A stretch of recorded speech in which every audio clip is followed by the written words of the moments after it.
Hey everyone, this is Tim from smarthomemastery.com, and in today's video I want to go over with you how I built my columns for my home theater. So my home theater that you've seen in some of my other videos is a 9.2.4, or it's going to be, with 2 rows of surrounds. So I have a lot of columns to build. I have 8 columns. I got my 2 front wide, I got 2 rows of surrounds, and I got the rear surrounds. So I had to build 8 columns for that to put the speakers in. And so I wanted to go over with you how I did that. Before we get started, please, if you like this video, please hit the like button, and don't forget to subscribe. I'm going to be doing a lot more videos on this, home theater type stuff. I'm going to be doing videos on more smart home type stuff, home automation, home networking, things like that. And then we'll be doing some renewable energy stuff too once the weather turns good enough around here to work on that stuff. So again, please, smash the like button and subscribe if you're not subscribed. So before we get into actually building the columns themselves, I wanted to go over this important step, and that is the pre-wire. What I did is ran what's called, it's flexible interduct, basically. It's flexible ductwork or flexible conduit, whatever you want to call it. And it's this stuff here. It's this blue flexible conduit, which is I think known as Smurf tube for obvious reasons. So what I did is each location where I was going to have a column, I made sure I ran Smurf tube from the column location back to my media closet, and you'll see pictures of that later as we continue here. But I also put electrical in it, so just to be, when before the drywall's up and everything's open, it's like the easiest time to run that kind of stuff. So I just ran electrical to each one as well, just in case. You never know. That way I have outlets in there if I needed them. I'm not currently using them for anything, but as you can see, you'll see later, I did use my Smurf tube for several different things. I'll go over that a little bit later. So here's the other end in my media closet, where all the Smurf tube gets terminated. And as you can see, I was mentioning I did use those. A couple of these, there's only 8 going to each, going to the columns. The other 2 went to other locations, went to my soffits actually. And that's because I have LED lighting up in my soffits, and so some of this wiring is for the LED lighting. Here's what it looks like after I terminated it into a wiring trough. So, this is just standard 3/4 inch connectors here in the end, and I had my own knockout kit, so I actually knocked them out. But you can buy these troughs with the knockouts already in them, so you don't have to do that yourself. This is just, you can see the Smurf tube coming through. You can see how I had some insulation put in. But this is that's the Smurf tube coming in from the home theater room into my media closet. So I'm going to skip ahead one here. So what I did,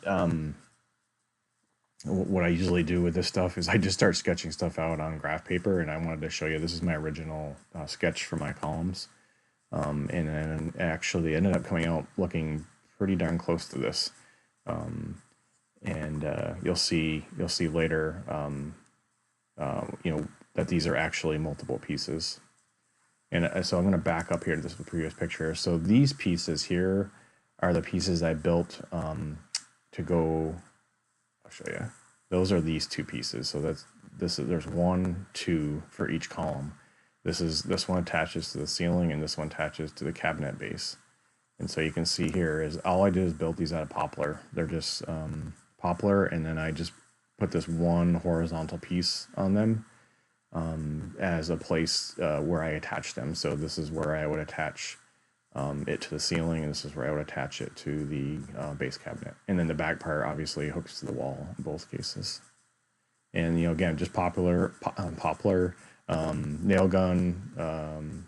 I 45'd them, wood filler, sanded, painted, the usual stuff like that. But you'll see those even more later on here. So here's some more of them. Again, I had 8 columns, so I needed to build 16 of these things. So just a bunch of poplar, nail gun and wood glue, and just keep cutting them in.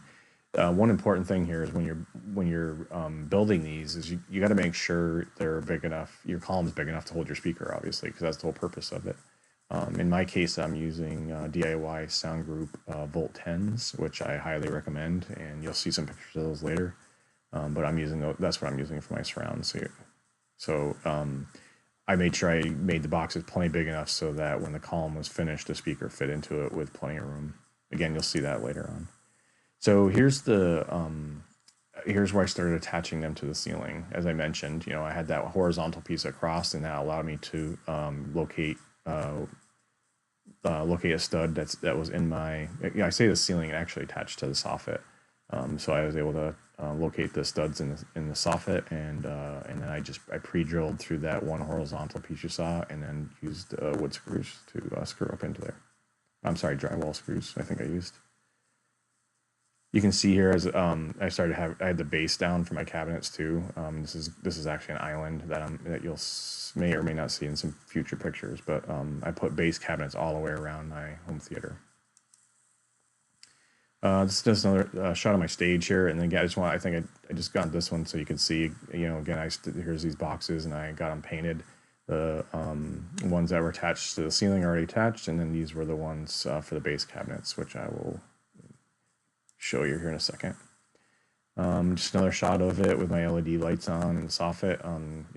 I have a whole video on how I did this. In a blog post too. So go to my website, www.smarthomemaster.com, and you can see the whole blog post about how I did my soffit lights. Just in the close-up here, you can see I started actually trimming them out. So this is just regular corner PVC trim. That's all I used. And it worked really well. So I got mine at Home Depot. I think this is the 1.25" by 1.25", and it's PVC, it's plastic, but I just 45 the corners and just trimmed out the edge of the boxes. And as you'll see later, this is pretty much what the column frame actually just sits on the bottom one. It literally just sits in there, so it's actually easily removable, because obviously it's important that your columns are easily removable to get the speakers in and out. So again, here's just all the ones that are hooked to the ceiling, all trimmed out.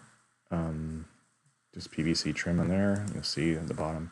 So here's my first base cabinet that I built, and this was kind of my prototype I built to make sure it was going to work, and it did, and I ended up leaving it. So this is just a simple box style cabinet. So I literally just built the box. It's out of MDF, and then all the trim is poplar. So all this trim around the edges is poplar. I'm not going to get too much detail right now into how to build cabinets, but you saw before I had the base down there, and then you basically just build a box. And again, wood, nail gun, and wood glue. So now you can see the bottom one hooked to the base. So here is the bottom one hooked down. Again, that horizontal piece that I showed you, just screwed it down into the cabinet. And then you'll notice I actually put a piece of that same trim on the wall, except for it might be kind of hard to tell here, but it's actually facing the other way. So it actually builds like a channel. And so you can kind of see now how all this trim is actually going to hold the frame of the column. So it's going to just sit in there, and then just going to sit on the bottom, and there'll be a little gap at the top, but it's really simple design, and it worked out really well, and it was really easy to take the frames in and out, and to get the speakers in and out. So on the back here, as I said, I built cabinets all the way around the back, and these were, I forget how many pieces. There's each of these three things here is one section, and there's 3 over here and 3 on the other side, and then I built in between to get to the corner. And so, this looks like I just started trimming out the bottom, just like I did the top, after I built my prototype and found out that it was going to work well. And these cabinets are at the same height as, you can kind of see over here in this, you can catch just the corner of this one here. These cabinets are actually at the same height as the freestanding cabinets. So the front wides and the first row of surrounds are sitting on freestanding cabinets. I say freestanding, they're actually attached to the wall, but they're not part of this larger cabinet. So there's a whole horseshoe that I built in the whole back, in the entire back of my home theater. And that's because this is going to be all model train. This is going to be a model train layout. And you'll see later how what I did with the columns to help with that. So again, this is just that big horseshoe. It's a huge, just a bunch of cabinets on the back wall, and this is where my island is going to be. So I have seating back here at the island, and then my home theater seating is going to be right in front of it. And the island's actually going to hold subwoofers in it too. Just another shot of the other side. I got the other freestanding cabinet built and all trimmed out, and then you can see some of the wire coming in from the Smurf tube. And you'll notice I got the walls painted here, black on the bottom, gray on the top. And then this trim here that's around the base cabinet, actually, you'll notice it's at the same height as at the chair rail. So I built it so that the chair rail actually comes in and it like matches right up, and the chair rail kind of wraps around these cabinets. And then that actually ends up wrapping around the base cabinets in the back too. And there's actually a good shot of it. So you can see it's like just one continuous piece. It looks like one continuous piece that I kind of wrapped all the way around chair rail and then around the cabinets themselves. Came out pretty good. So here's the frame. And I realized after I started doing this that I forgot to take a bunch of pictures when I was building the frame. But the base is essentially the same as this bigger piece. It's just I use smaller pieces of poplar. They're just 45'd again, and they're made to be a little bit smaller than. Actually, they're the same size as these. So this 1 1/4 PVC trim, because it sticks out further, I was able to make these boxes the same size as these and have a nice little transition there. So again, these are just poplar pieces, little frames built. And then these are vertical poplar pieces. So this is just poplar as well. But what I did with this is I actually, I also routed out these edges. So these outside edges are routed with just a round over bit. Similar to what I did with these, all these pieces here are actually rounded over. But it's important to get these rounded over because this is what the fabric's going to wrap around, and you don't want any sharp edges on the fabric. So the speaker fabric that I'll show you later on, or the acoustical fabric that I used later on, I'll show you, it gets wrapped around this frame, and so you don't want those sharp edges there. Here's a shot of the frame out to kind of shows you a little better about how I built it. But again, just 3 pieces of poplar there, and then I put 1 piece there and 1 piece there to hold the verticals. And these are again just vertical, little vertical pieces of poplar. And you just measure how much, the distance between your top and bottom column pieces. And then I subtracted, I think it was 1/4 inch. And that's because you'll see later, I put little tiny rubber bumpers on this bottom piece here for the column to sit on. But you'll see that here in a second. So here's all the frames built and just put in. And then one thing you'll notice here, and I might have another picture of this later, but you can see there's holes cut here. So I cut holes in all of these cabinets on the back, and that's because that's where the train's going to run through. So the columns are actually going to become tunnels for the train too. Just another shot here with all of them. I haven't painted them yet, so I think I have a picture of them painted here later, but I paint them black because I'm going to be using black fabric. And you can see I started painting all the trim. Pretty much everything in my theater is black except for the walls, dark gray, and then some of the white around for the trim. So here's the rubber bumpers I was talking about. These are just the rubber bumpers that you would use on your cabinet doors, and they worked great. So they're sticky on the other side, so you just stick them on to the bottom of the box, and here's a good shot of the trim too. You can see how I 45'd it, and it's just cut off flat in the back. And then the frame just sits on those. So that wooden poplar piece just sits on the rubber bumpers, and that's all it holds it in. They just sit in there basically. So there's a good shot too. The holes through the train runs all the way around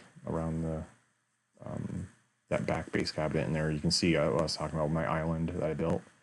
And there's actually, it's hard to see there, but there's 3 separate openings, and you can see I got power in there. And those are there's gonna be 3 subwoofers in there for firing to the back of the seating.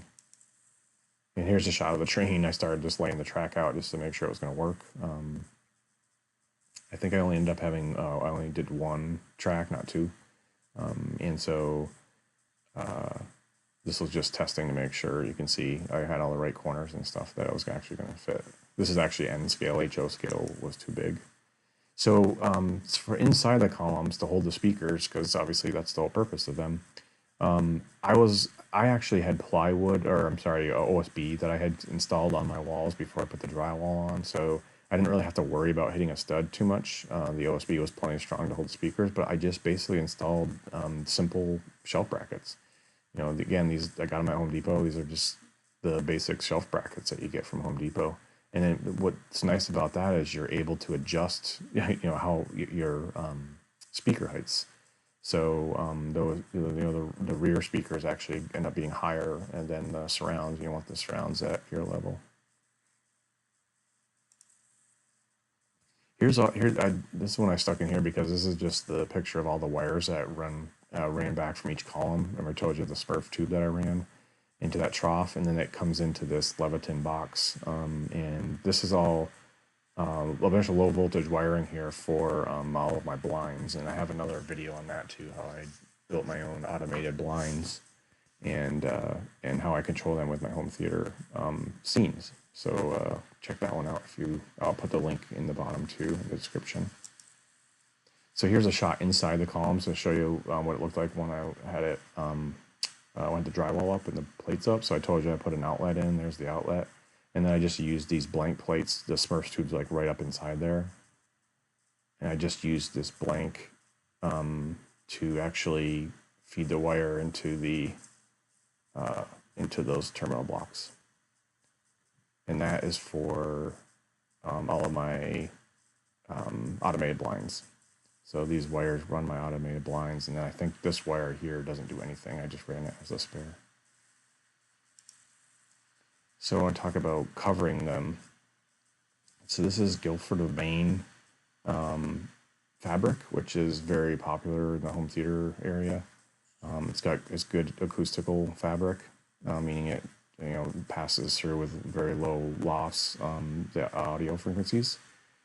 So essentially, I got this off from Amazon, and actually, it's probably a good time to mention, I actually have a full blog post on this as well, and it's going to be in the description, and that's going to have a link to all of the stuff that I used, all of the stuff that I got on Amazon, and I think most of it was from Amazon for all this, but yeah, so the fabric I got on there, and I'll have a link to that. This is... Luckily, it was just this first part, but when I pulled it out of the bag, it was actually covered with all of this all this lint, and so I actually didn't use that first little bit, and I think I was able to get most of it off anyways. But it's the rest of the fabric was not like that.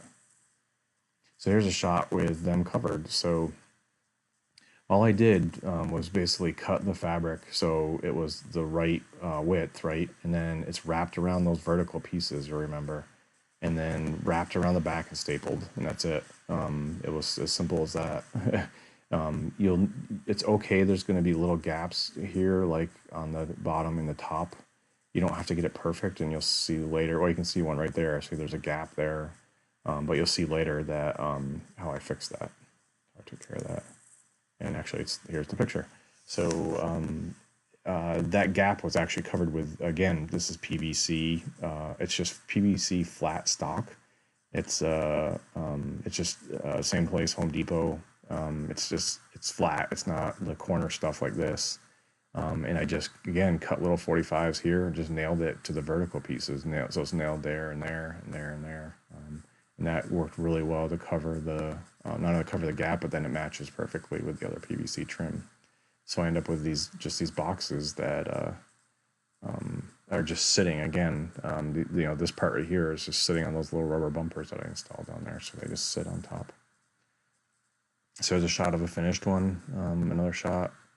they came out like really good. I really like how they came out. And you'll see here in a little bit about how the speakers fit in. So there's a shot of a bunch of them. Again, here's my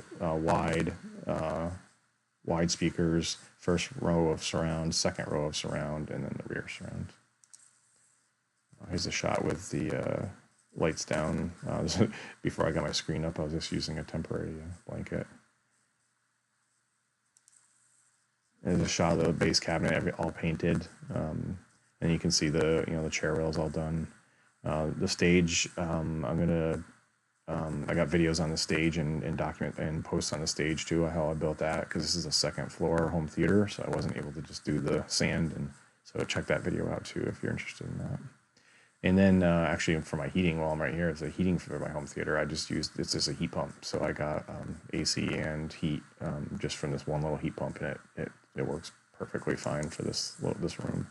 So there's a shot with the once the carpet got put in. And my LED lights on, lights over the island.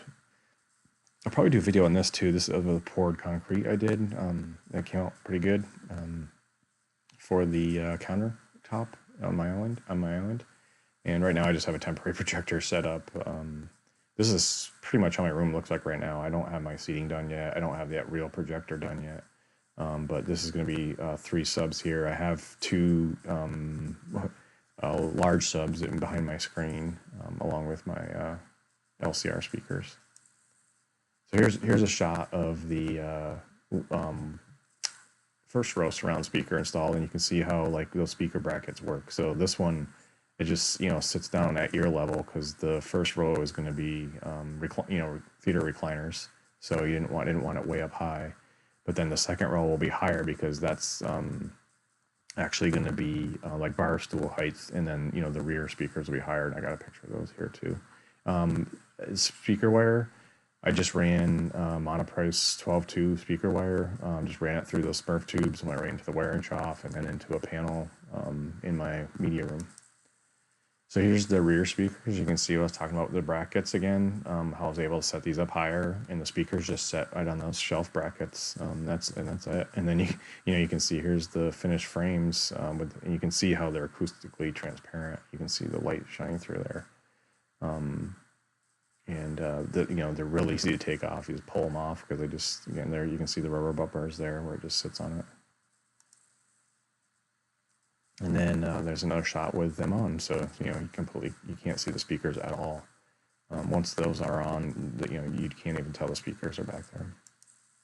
And there's the shot of the one on the surround speaker. So you can see some little nail holes in the wall here. I originally had a piece of the white trim going vertically here, but I didn't like the looks of it, so I pulled it off, and I got to fill those holes in and paint it.